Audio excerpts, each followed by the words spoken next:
Amrit noni pain oil, ನೋವಿಗೆ ವಿರಾಮ, ದೇಹಕ್ಕೆ ಆರಾಮ. ಕನ್ನಡ ಚಿತ್ರರಂಗದಲ್ಲಿ ಆಗ್ತಿರುವಂತಹ ಬೆಳವಣಿಗೆ ಬಗ್ಗೆ ಎಲ್ರಿಗೂ ಅರಿವಿದೆ.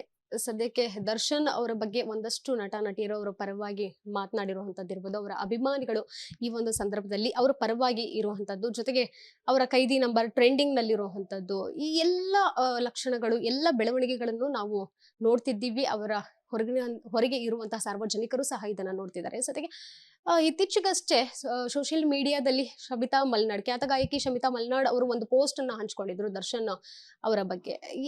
ಏನು, ಯಾಕೆ ಅನ್ನುವಂಥದ್ದು ಎಲ್ಲರೂ ಪ್ರಶ್ನೆ ಕೂಡ ಮಾಡಿದ್ರು. ಜೊತೆಗೆ ಕಾಮೆಂಟ್ಸ್ ಆಫ್ ಮಾಡಿರೋದು ಯಾಕೆ ಅನ್ನುವಂಥ ಒಂದು ಕ್ಯೂರಿಯಾಸಿಟಿ ಖಂಡಿತವಾಗ್ಲೂ ಇದ್ದೇ ಇತ್ತು. ಇವತ್ತು ಅವರೇ ನಮ್ಮೊಟ್ಟಿಗಿದ್ದಾರೆ, ಮಾತನಾಡಿಸ್ತಾ ಹೋಗೋಣ. ಮೇಡಮ್ ನಮಸ್ತೆ, ಹೇಗ್ ನಡೀತಿದೆ ಲೈಫು, ಹೇಗಿದ್ದೀರಾ? ನಮಸ್ತೆ,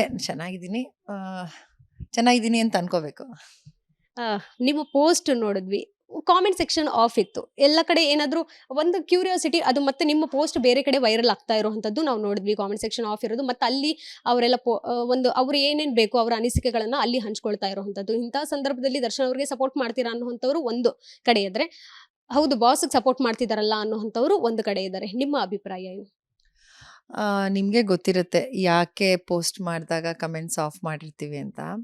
ಯಾಕೆಂದರೆ ಈಗಿರುವಂಥ ಸಮಯ ಏನಿದೆ, ನಾವು ಹೇಳಿರೋದನ್ನ ಅಥವಾ ನಮ್ಮ ಮನಸ್ಸಿನಲ್ಲಿರೋದನ್ನ ನಾವೇನು ಅನ್ಕೊತಾ ಇದ್ದೀವಿ ಅಥವಾ ಏನು ಅಂದ್ಕೊಂಡು ಪೋಸ್ಟ್ ಮಾಡಿದ್ದೀವಿ ಅನ್ನೋದನ್ನ ಎಲ್ಲರಿಗೂ ಹೇಳೋಕ್ಕಾಗಲ್ಲ. ಎಲ್ಲರೂ ಅದನ್ನು ಸರಿಯಾದ ರೀತಿನಲ್ಲಿ ತೊಗೊಳೋದಿಲ್ಲ. ಕೆಲವೊಮ್ಮೆ ಏನಾಗುತ್ತೆ, ಅಭಿಮಾನಿಗಳೇ ಒಬ್ರಿಗೊಬ್ರು ಏನೋ ಹೇಳ್ಕೊಳ್ಳೋವಂಥದ್ದು ಇರ್ಬೋದು, ಕೋಪದಲ್ಲಿ ಇನ್ನೇನೋ ಮಾತಾಡೋವಂಥದ್ದು ಇರ್ಬೋದು. ಈ ಎಲ್ಲದಕ್ಕೆ ನಾವೇ ವೇದಿಕೆ ಕೊಟ್ಟ ಹಾಗಾಗತ್ತೆ. ನಾನು ಹಾಕಿರೋದು ನನ್ನ ಮನಸ್ಸಿನಲ್ಲಿ ಏನಿದೆ ಅಂತ ಹೇಳೋದಕ್ಕಷ್ಟೆ. ಹಾಗಾಗಿ ನಾನು ಮೊದಲೇ ಯಾವತ್ತೂ ನಾನು ಕಮೆಂಟ್ಸ್ ಆಫ್ ಮಾಡದೇ ಇರೋಳು. ಪ್ರಥಮ ಬಾರಿಗೆ ಕಮೆಂಟ್ಸ್ ಆಫ್ ಮಾಡಿದೆ. ಯಾಕೆ ಅಂತಂದರೆ ಅಲ್ಲಿ ಬೇರೆ ಏನೂ ಆಗೋದು ಬೇಡ. ಇಷ್ಟ ಇರೋರು ನೋಡ್ಕೊಳ್ಳಿ, ಅದರಿಂದ ಏನು ಸ್ವಲ್ಪ ಮಟ್ಟಿಗಾದರೂ ಏನಾದ್ರು ತಿಳ್ಕೊಳ್ಳೋವಂಥದ್ದಿದ್ರೆ ತಿಳ್ಕೊಳ್ಳಿ. ಯಾಕೆಂದರೆ ಈಗ ಬಹಳ ಮುಖ್ಯವಾಗಿ ಬೇಕಾಗಿರೋವಂಥದ್ದು ಸಹನೆ ಬೇಕು. ನಾವೆಲ್ಲರೂ ದರ್ಶನ್ ಅವರ ಬಹಳ ಅಪಾರವಾಗಿ ಪ್ರೀತಿಸೋವಂಥವ್ರು, ಅಭಿಮಾನಿಗಳು ಎಷ್ಟೋ ಜನ ಇದ್ದಾರೆ. ಎಷ್ಟೋ ಜನ ಅಭಿಮಾನಿಗಳಲ್ಲದೇ ಇದ್ದವರು ಅವ್ರನ್ನ ಇಷ್ಟಪಡೋರಿದ್ದಾರೆ. ಒಬ್ಬ ನಾಯಕ ನಟನಾಗಿ, ಒಬ್ಬ ತೂಗುದೀಪ ಶ್ರೀನಿವಾಸ್ ಅವರ ಮಗನಾಗಿ ದರ್ಶನ್ ತೂಗುದೀಪ ಅವರನ್ನು ಇಷ್ಟಪಡೋರಿದ್ದಾರೆ.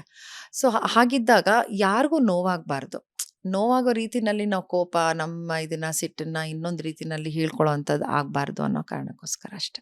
ನೀವು ದರ್ಶನ್ ಅವರ ಜೊತೆಗಿನ ಒಡನಾಟ ಯಾವಾಗ ಶುರುವಾಗಿದ್ದು? ನಿಮ್ಮ ಒಂದು ಅಣ್ಣ ಅಂತ ಕರೆಯುವಂತ ಒಂದು ಬಾಂಧವ್ಯ ಇರಬಹುದು, ಎಲ್ಲ ಈ ಕ್ಷಣಕ್ಕೆ ನೆನ್ಸ್ಕೊಳ್ತಾ ಹೋದ್ರೆ ಯಾವ ರೀತಿ ಅನ್ಸುತ್ತೆ ನಿಮಗೆ?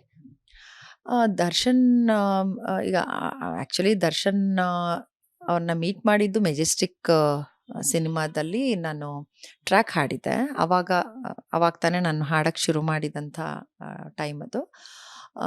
ಸಾಧು ಕೋಕಿಲ ಸರ್ ಅವರು ಅಶ್ವಿನಿ ಸ್ಟುಡಿಯೋಗೆ ನನ್ನ ಕರೆದ್ಬಿಟ್ಟು, ಹಿಂಗೊಂದು ಸಾಂಗ್ ಇದೆ ಕಲಿಯಂ. ನಾನು ಕಲ್ತ್ಕೊಂಡೆ. ಆ್ಯಸ್ ಯೂಶ್ವಲ್ ನಾವು ರೆಕಾರ್ಡಿಂಗ್ಸ್ ಹೆಂಗೆ ಮಾಡ್ತೀವೋ ಹಂಗೆ. ಯಾವ ಸಿನಿಮಾ ಏನೂ ಗೊತ್ತಿರಲಿಲ್ಲ ನನಗೆ. ನಾನು ಮತ್ತು ಐ ಥಿಂಕ್ ಹೇಮಂತ್ ಟ್ರ್ಯಾಕ್ ಹಾಡಿದ್ದು.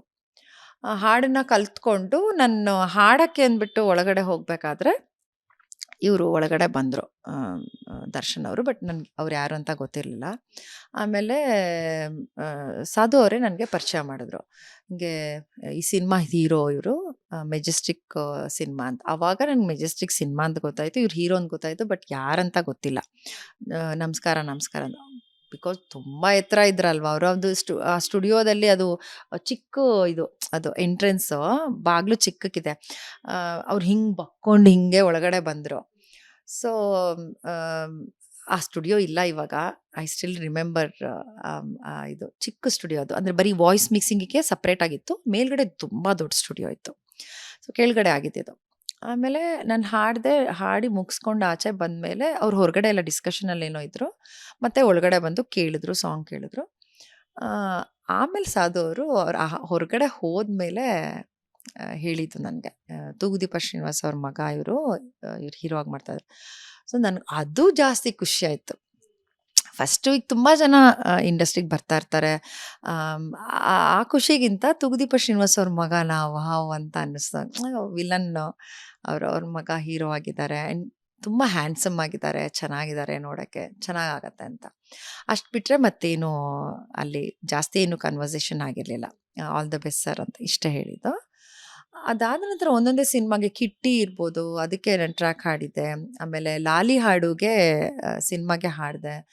ಆಮೇಲೆ ದರ್ಶನ್ ಅವ್ರದ್ದು ಇದು ಧ್ರುವ ಸಿನಿಮಾದಲ್ಲಿ ಗುರುಕಿರಣ್ ಅವರು ಮ್ಯೂಸಿಕ್ ಡೈರೆಕ್ಟ್ರು.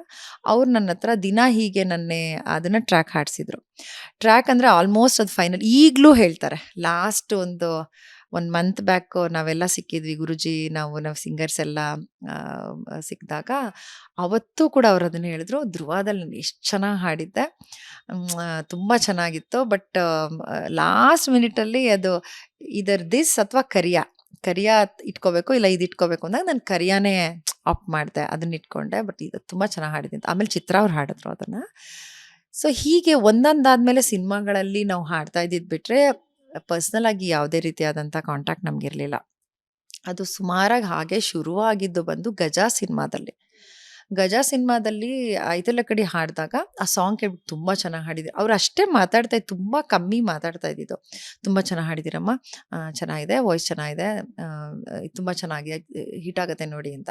ಅದು ಕೂಡ ನಾನು ಹೇಮಂತ್ ಫಸ್ಟ್ ಟ್ರ್ಯಾಕ್ ಹಾಡಿದ್ವಿ, ಅದಾದಮೇಲೆ ಮತ್ತೆ ಫೈನಲ್ ಹರಿಕೃಷ್ಣ ಅವ್ರು ಹಾಡಿಸಿದ್ದು.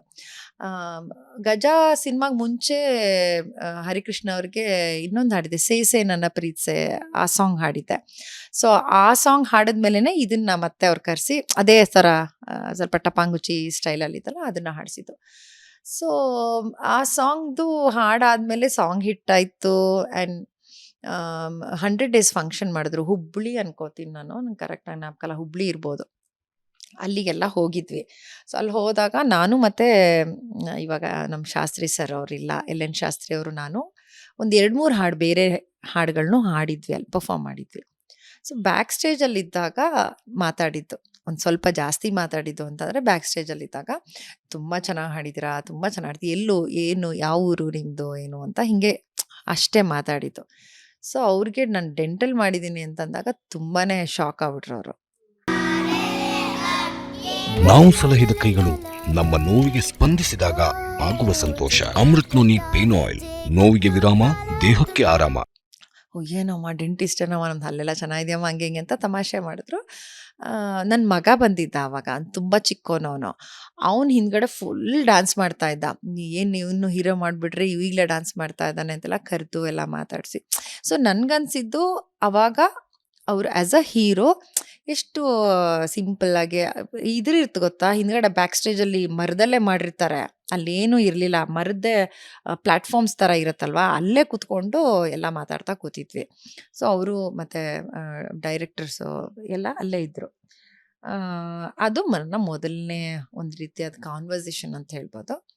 ಅದಾದಮೇಲೆ ಸುಮಾರು ವರ್ಷಗಳ ನಂತರ ಸಾರಥಿ ಸಿನಿಮಾಗೆ 2 ಸಾಂಗ್ಸ್ ಹಾಡಿದ್ದೆ ನಾನು. 2 ಟ್ರ್ಯಾಕ್ ಅಂತಲೇ ಹಾಡಿದ್ದು. ಬಟ್ ದಿನಕರ್ ಅವರು 2 ಚೆನ್ನಾಗಿ ಹಾಡಿದ್ದೀರಮ್ಮ, ಇದನ್ನಿಟ್ಕೊಳ್ಳ ಅದನ್ನಿಟ್ಕೊಳ್ಳ ಗೊತ್ತಾಗ್ತಾ ಇಲ್ಲ ನನಗೆ, ಅಷ್ಟು ಚೆನ್ನಾಗಿ ಹಾಡಿದ್ದೀರಾ, ನಾನು ದರ್ಶನ ಕೇಳ್ತೀನಿ ಒಂದ್ಸರಿ ಅಂತ ಅಂದ್ಬಿಟ್ಟು ಹೋದರು. ಹರಿ ಸರ್ ಹೇಳಿದ್ರು, ಯಾವ್ದಾರು ಇಟ್ಕೊಳ್ರಿ, 2 ಚೆನ್ನಾಗಿದೆ, 2 ಚೆನ್ನಾಗಿ ಹಾಡಿದ್ದಾರೆ ಅಂತ. ಅದಾದಮೇಲೆ ನೋಡಿದ್ರೆ 2 ಸಾಂಗ್ಸು ರಿಲೀಸ್ ಆಯಿತು, ಕ್ಯಾಸೆಟ್ ಬಂತು. ಸೊ ನನಗೆ ಶಾಕ್ ಅವಾಗ, ಯಾಕೆಂದರೆ ಅವಾಗಿನ ಇದರಲ್ಲಿ ಶುರುವಾಗಿ ಹೋಗಿತ್ತು ಒಂದೊಂದು ಸಾಂಗ್ ಒಬ್ಬೊಬ್ಬರೇ, ಒಂದು ಸಿನಿಮಾದಲ್ಲಿ 2 ಸಾಂಗ್ ಅಂತೂ ಹಾಡೋ ಚಾನ್ಸೇ ಇರಲಿಲ್ಲ. ಅಂದರೆ ಅಷ್ಟೊಂದು ಜನ ಸಿಂಗರ್ಸ್ ಇದ್ದರು. ಆ್ಯಂಡ್ ಅದು ಮುಗ್ದೋಗಿತ್ತು ಅವಾಗ. ಎಸ್ ಜಾನಕಿ, SPB ಅವರೆಲ್ಲ ಹಾಡ್ತಾ ಇದ್ರಲ್ಲ ಎಲ್ಲ ಸಿನಿಮಾದಲ್ಲಿ, ಆ ಥರದ್ದೆಲ್ಲ ಮುಗ್ದೋಗಿತ್ತು. 2 ಸಾಂಗ್ ಎಲ್ಲ ಯಾರೂ ಹಾಡಿಸ್ತಾ ಇರಲಿಲ್ಲ. ಸೊ ನನಗೆ ಆಶ್ಚರ್ಯ ಆಯಿತು. ನಾನು ಹರಿಸರ್ನ ಕೇಳಿದೆ, ಸರ್ ಕಾಲ್ ಮಾಡಿಬಿಟ್ಟು, ಸರ್ 2 ಸಾಂಗ್ ಇಟ್ಕೊಂಡಿದ್ದೀರ, thank you so much sir, ನನಗೆ 2 ಇಷ್ಟ ಆಯಿತು, 2 ಸಾಂಗ್ ಇಷ್ಟ ಆಯಿತು, ಮನಸ್ಸೆ ಮತ್ತು ಕಿಟಪ್ಪ 2 ಸಾಂಗು ಇಟ್ಕೊಂಡು. ಅಯ್ಯೋ ಅದು ನಂದಿಲ್ಲ ಡಾಕ್ಟ್ರೆ, ಅದು ದರ್ಶನ್ ಅವರು ಮತ್ತು ದಿನಕರ್ ಅವ್ರದ್ದು ಡಿಸಿಷನ್ನು, ಅದು ತುಂಬ ಚೆನ್ನಾಗಿದೆ, 2 ಸಾಂಗನ್ನು ಚೆನ್ನಾಗಿ ಆಡಿದ್ದಾರೆ ಅಂದರೆ ಯಾಕೆ ಬೇರೆಯವ್ರ ಹತ್ರ ಆಡಿಸ್ಬೇಕು, ಇಟ್ಕೊಳ್ಳಿ ಅಂತ. ಸೊ ಆಗ ನನಗೆ ಅನಿಸಿದ್ದು, ಅವರು ಅಷ್ಟು ಹೇಳಬೇಕಂತ ಏನಿಲ್ಲ ಅಲ್ವಾ, ಇಲ್ಲ 2 ಇಟ್ಕೊಳ್ಳಿ ಅಂತ ಹೇಳೋದು ಅಂಥದ್ದು ಇಲ್ಲ, ಅಥವಾ ಅದಕ್ಕೆ ಕನ್ನಡದವ್ರನ್ನೇ ಹಾಡಿಸ್ಬೇಕು ಅಥವಾ ಕನ್ನಡದವ್ರನ್ನ ಇದು ಮಾಡಬೇಕು ಅನ್ನೋದು ಏನಿಲ್ಲ. ಅವಾಗ ನನಗೆ ತುಂಬಾ ಹತ್ತಿರ ಆಗಿದ್ದು ಅಂತ ಹೇಳ್ಬೋದು, ಮನಸ್ಸಿಗೆ ಹತ್ತಿರ ಆದವರು. ಸೊ ಅದಾದಮೇಲೆ ನನ್ನ ಹಸ್ಬೆಂಡ್ಗೂ ಹೋಗಿ ಹೇಳಿದೆ, ಹಿಂಗೆ 2 ಸಾಂಗು ಇಟ್ಕೊಂಡ್ಬಿಟ್ಟಿದ್ದಾರೆ ಅಂತಮ್ಮ, ಹಂಗೆ ಅಂತೆಲ್ಲ ಹೇಳಿ. ಸೊ ಅದೊಂದು ಭಾಳ ಸ್ಪೆಷಲ್ ಆ್ಯಸ್ ಅ ಸಿಂಗರ್ ನನಗೆ. ಅನುಕ್ಷಣದ ಸುದ್ದಿಗಳಿಗಾಗಿ ವಿಸ್ತಾರ ನ್ಯೂಸ್ ಯೂಟ್ಯೂಬ್ ಚಾನೆಲ್ ಸಬ್ಸ್ಕ್ರೈಬ್ ಮಾಡಿ. ಹೊಸ ಸುದ್ದಿಗಳ ನೋಟಿಫಿಕೇಶನ್ಗಾಗಿ ಬೆಲ್ ಐಕಾನ್ ಕ್ಲಿಕ್ ಮಾಡಿ. ಲೇಟೆಸ್ಟ್ ಅಪ್ಡೇಟ್ಸ್ಗಾಗಿ www.vistaranews.com ವೆಬ್ಸೈಟ್ಗೆ ವಿಸಿಟ್ ಮಾಡಿ. ಅಂಗೈಯಲ್ಲೇ ಜಗತ್ತಿನ ಸುದ್ದಿ ತಿಳಿಯಲು ವಿಸ್ತಾರ ನ್ಯೂಸ್ ಕನ್ನಡ ಆಪ್ ಡೌನ್ಲೋಡ್ ಮಾಡಿ.